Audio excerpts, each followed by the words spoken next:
still sleeps with me. Dude, what about your existence? What do you do with your life? Let me speak. Like a bolt from the gray, thundering skies, it's the award-winning Talk Soup, hosted by this guy. That's right. Back to pick the fatty tissue of your brain one more time with highlights of the talk shows. Greg Kinnear with you one more time. Got the last clap in there, didn't you, Eric? Good show for you today. Checking out highlights of You Know What. Coming up, a Reverend Bernie passes out some fashion tips. We're also going to meet a female football fanatic and her fiancé who's not too pleased with the situation.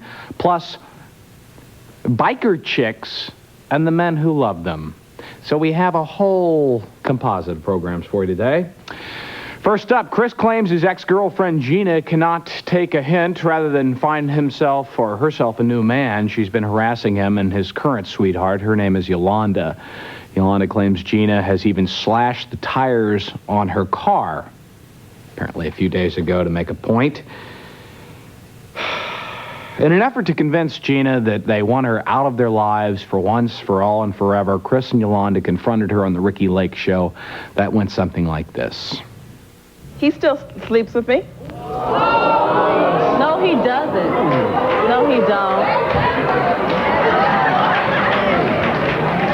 What? I'm confused. Stand up. No, Chris, please let us know whether you do sleep with her, because a lot of men do that. Am I sleeping It's not a problem sleeping with me, but a lot of men who I'm sitting here with my girl, and you asking me, am I sleeping with her? Why would she come on national TV? A lot of men do that, Ricky. A lot of men, they have their girlfriend, and they still sleep with their ex-girlfriend, and the ex-girlfriend, she's like, oh, well, he's in her figment of imagination. She still feels that's your man. That's your relationship. That's your man. That's your man. But why are you getting on me? I'm just asking he's not with me. That's your man. That's the experiences you've had. Just because your man does that to you don't mean I do it. Yes, indeed. Chris kept up those amazing debating skills by adding, that's your man, that's your man, that's your man, that's your man. Gina kept the heat up also on Chris throughout the show until, alas, this one defining moment took place and pretty much proved that Chris and Yolanda are going to be together for a while. I'm going to let you know that I have nothing to do with her anymore. And I'm ready to ask this lady to be my wife.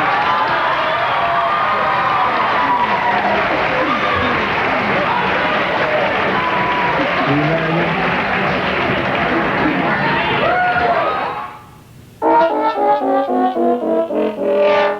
Ooh, kind of checking her out there, too, huh? Who got the last laugh there? Wednesday, Ricky meets people who use their bodies like American Express cards to get pretty much anything they want. Don't leave home without it.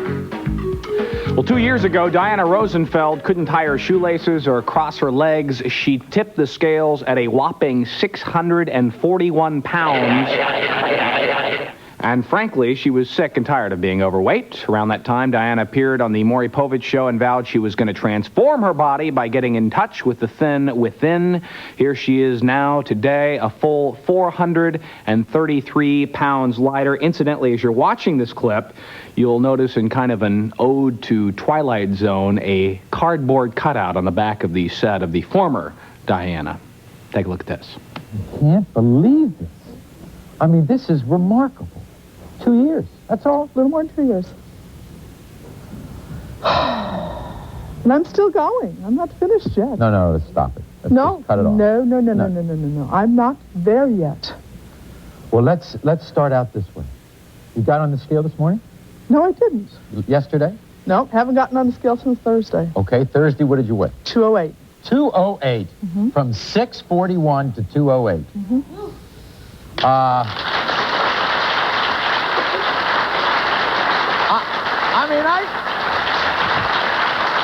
I know the name. I don't know if I know the woman. You are completely different. Yes, I am. You know, at 400, you still look like the same person I saw at 600. Right. And at 300, there were of course, you had done terrific. But now, the last 100 and some, it's been terrific. Well, each time I lose a little bit more, there's another change. And it's really fun when you have to go into the closet and say, Oh, this is a fat dress or a fat, and out it goes. There you go, the highlight of Maury Povich there. I was afraid that cardboard cutout was going to come alive and start stalking the stage, but was not the case. Later on in the program, her son and husband came out on stage with her, and they all did this in an old dress. Oh, my golly, the three of you can get in. How about that? Wednesday on Maury Povich. It's a special romance show. Maury will meet a man who proposed to his fiancée over a supermarket loudspeaker cleanup in aisle 8. Oh, yeah, and will you marry me? That's love, Wednesday. Linda was married with 4 kids when she ran into an old high school flame and had a brief affair. That fling resulted, unfortunately, in an unwanted pregnancy, and in order to ensure the domestic tranquility, Linda put that child up for adoption. Now, with the help of Sally Jesse Raphael, she's being united with her daughter after this is amazing, after a 23-year separation. Here's Sally. If you were born in Ashtabula, Ohio, okay, now you're getting to the on facts. February 21st, Thank you. 1970, a Dr. McTrusty delivered you, then I just might be your mom or your mother or whatever you want me to be. So that's 23 years ago. Be 24 next month. I wonder if anybody around fits that description, so that there would be somebody who would, 23 years ago, Ashtabula. Little town near Cleveland Right. on Lake Erie. Somebody whose name would be Tessa, could be. Tessa, come on out.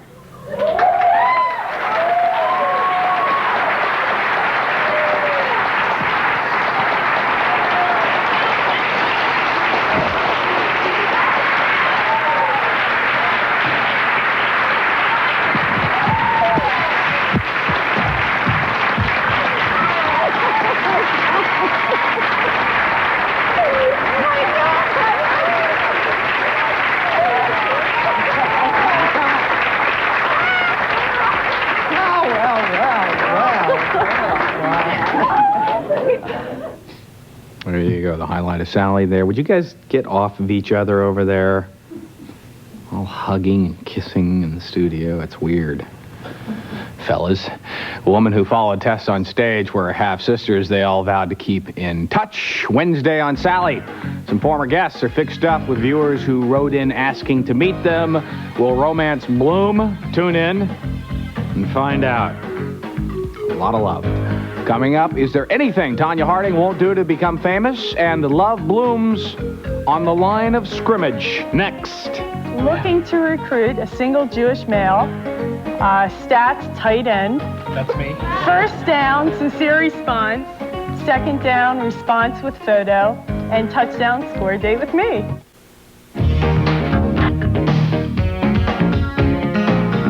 Like an out-of-body experience for your TV set. It's Talk Soup. Friday, Jerry Springer aired part 2 of his series that he was focusing on a little bit last week of Teenage Runaways. The show was taped in Hollywood with an audience full of homeless kids, which we have an abundance out here in Southern California. At one point, a psychologist by the name of Robert Butterworth, who you're about to meet right now, suggested teens should stay in school. Under no circumstances should they drop out, and as you're about to see, the audience didn't take to this advice too well. What's your view on how these kids are living?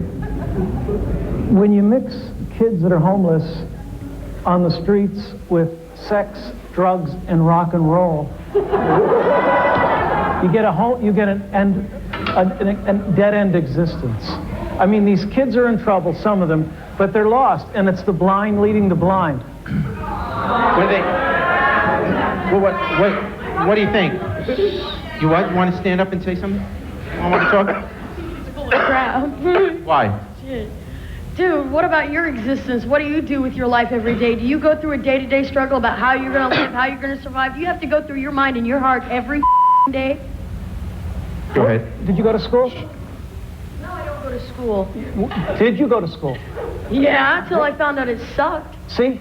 And you're going to really become successful because you think school sucks. I can go and I can learn on my own. I don't have to have society's school to teach me how to learn. That's why you're not going to get anywhere, my dear, because you're not going to go to school because you think school sucks.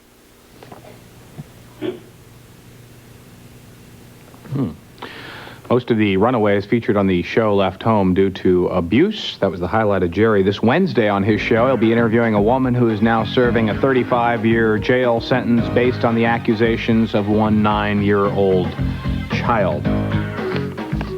So is the job completely out of the question? Okay, all right. Tonya Harding's been facing some serious PR problems since being implicated in an attack on her skating rival, Nancy Kerrigan.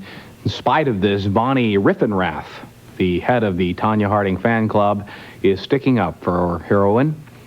Right now, we will show you the highlight of Friday's Bertice, in which Vonnie actually debates the case with sports journalist Steve Vuker. This man says when you lie down with dogs, you pay the price. Okay. Get up with please. Okay, I'd like to say something here. To me, Tonya exemplifies middle-class America. How many of you here... Let me speak. How many of you here are middle-class people? How many of you lead Cinderella perfect lives? How many of you do not have skeletons in your closet? You can't I know I do. There are things in my life I'm not proud stereotype about. a whole class of people with Tonya. That's what you're doing. You're stereotyping. Steve Bucher, yeah. 4:30 in the morning, you work 2 jobs, and you're going to have a competition. Tonya Harding. She doesn't represent middle class. She happens to be. She most Well, definitely I'm middle does. class, and she doesn't represent me. Middle class. That's because you don't you see yourself in her and you won't admit it. There's a guy in Chicago. There's a guy. An excuse for doing wrong? There's a guy who's offered $5 million for Tonya and Nancy to have a pay-per-view skate-out, and Tonya eventually is probably going to do a 1-800-GET-NANCY hotline for some money. That's the level this has come to. The U.S. Olympic Committee will soon make a decision as to whether Tonya will take in the upcoming Olympic Games or not. Wednesday, Bertice meets women who think murderers are sexy. Some of their love interests include those wacky Menendez brothers, Charles Manson, Jeffrey Dahmer, and Richard Ramirez. But was it the AstroTurf in her boudoir? Was it the shoulder pads in her favorite nightgown? Was it the goalpost built into the headboard of her bed?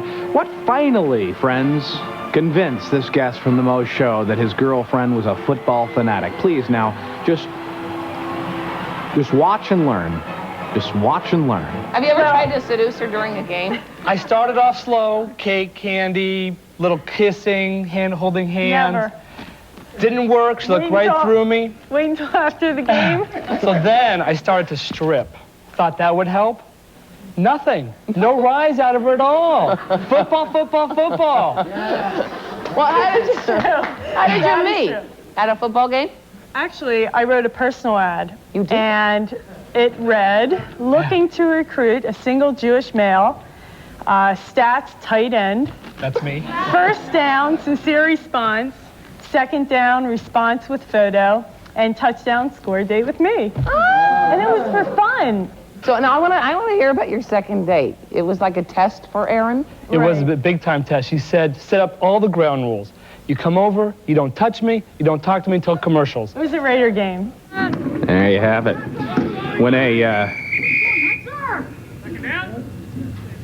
When a Raider game is on, Marla's fiance is forbidden to speak except during commercials, at which point she drops back and night goes long. This Wednesday, Mo meets people who think celibacy is a whole lot of fun. Give abstinence a chance, won't you? Please, sex-free by choice, Wednesday on the Mo Show. Bam.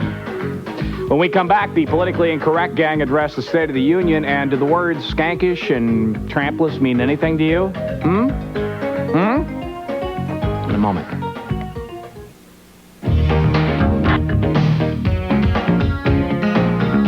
You're watching the new Talk Soup Light with no annoying substance to weigh you down. Greg Kinnear back with you. Incidentally, if you're interested in picking up tickets for the big new later show, you can do so by writing well, there you have it. NBC tickets, 3000 West Alameda, Burbank, California, 91523. Yeah. Number 818-840-3537. So if you're going to be out here in Southern California, we start the 28th. You want to pick up some tickets and come by the big show. We've got a live studio audience of over 275,000 people. Come on down. Hey, what's the country coming to when young women can parade around in sleazy outfits that barely cover their private parts? Sounds like a question to me for Dick Bay.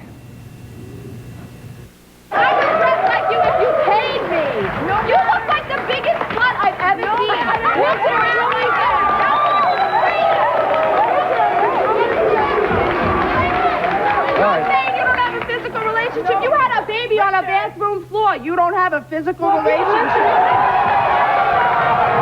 Yeah, Mom. B, yes. I got two things to say. I didn't know. Yes, B, go ahead. Reverend, you have no right. I don't like the way my daughter dresses, but you have no right calling her a bimbo. You're supposed to be a reverend, right? And as far as that girl goes, yes, B, yeah. What you? As that girl goes, you have no right call my daughter any name. I don't like the way she dresses, but you have no right. Where does she get the money to dress like that? From me. From you. That's right. So let me tell you something. She gets the I'm money. not gonna lie about it. She gets the money to dress like that from her mother. It's your fault. You ought to be ashamed. Have you noticed that Richard Bay is really addressing some important issues lately? It's really taking a turn. A bit earlier, Reverend Bernie set the tone for the entire show, I think, with the following remarks. I gotta hide my $20 bill because I'm afraid she's gonna come after it. That's what she looks like. Wait.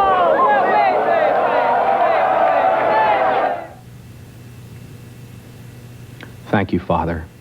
On this Wednesday's Richard Bay Show, meet people who did horrible, positively unforgivable things, but guess what?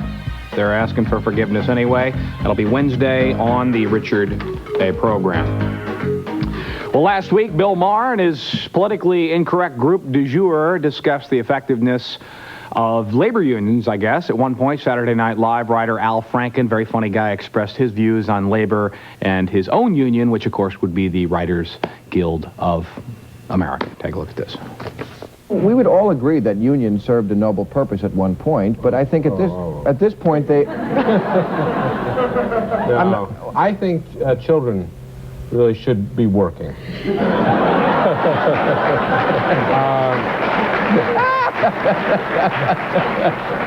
There is no reason a well-trained 8-year-old...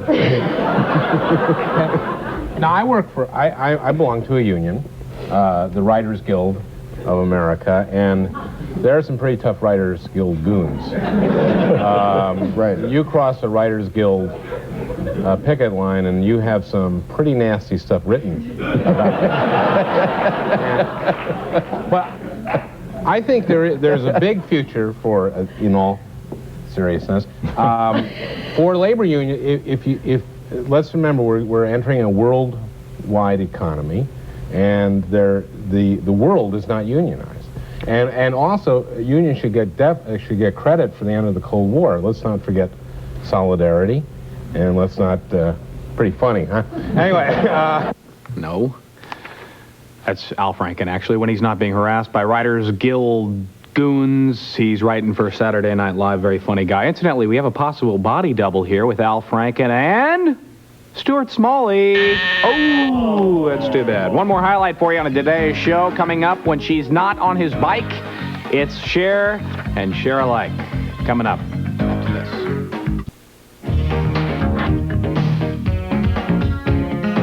So we'll conclude today's show with one last clip, and then we'll repeat the show about 70 or 80 times, and then we'll do another one tomorrow and continue the process.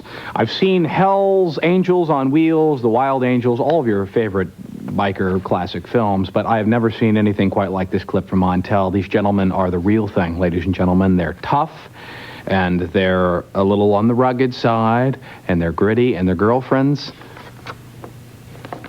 they're kind of gritty too. Guess biker loving will do that to a person. Most people would have a problem if you were engaged to a woman and she's sleeping with another woman, but then she's sleeping with another guy, and she's sleeping with a couple other guys. What's up with this? I look at it this way, Montel. If she's gonna, run around on me or something, this could happen whether I'm at work or I'm 1,500 miles away. So if it's gonna happen, it's gonna happen. If it happens with my buddy, hey, as long as it's safe, That's right. That's the way I look at it. And the two of you ride together, right? Oh, I've known him a hell of a lot longer than I've known her. And if it came down to it, I'd stick with my brother before, I'd take the old lady. It's just the way it is. I wouldn't. Well, well, you might stick with her for one night, then you go back to your buddy, right? Yeah, right. Hey, you know what I'm saying, baby. Now wait, but Pigpen, here you are. You're, Big Jim, I'm sorry. You're the guy who's kind of in this. Does this go on all the time in this lifestyle? Yeah. Do you have other friends that are engaged to women that you're No, not too many other friends, but outside the bedroom, I don't want nothing to do with a woman. Oh, really? Oh, yeah. So it's okay just as long as you get to use them and throw them back to where they belong. That's what they ask me. How's it feel to be used like a piece of meat? I love it. You don't treat me like a piece of meat. In the bedroom, I You treat me do. very well. Oh, yeah. In the bedroom, you're a piece of meat. Oh, he's a charmer. When these folks aren't out riding their Harleys, they're working regular jobs. Pigpen there is a truck driver. Marianne is a grocery store clerk. And you probably want to know what happens when they really want to cut loose. Well, take a look at this. How many people were at this orgy? There were about 4 girls and 7 guys. Too many guys. Four girls and 7 guys. And you just, what, you were playing like Naked Twister or something? Naked Crisco Twister. She went on to cite a couple of other games that these fun-loving, Harley-loving people ride. Crusty Jello Ouija board is a popular biker game. Duck, duck, grease. Of course, the very popular pin the tailpipe on the donkey. And ring around the hog. This Wednesday, Montel speaks with ladies who are shaving their heads as a fashion statement. Move over, Sinead O'Connor. These chrome-domed cuties mean business. That's going to do it for this Talk Soup. I'm Greg Kinnear. We'll be back here again tomorrow night, 9 Eastern and 8 Pacific, with a whole new show so that you can forget this one. We'll see you then.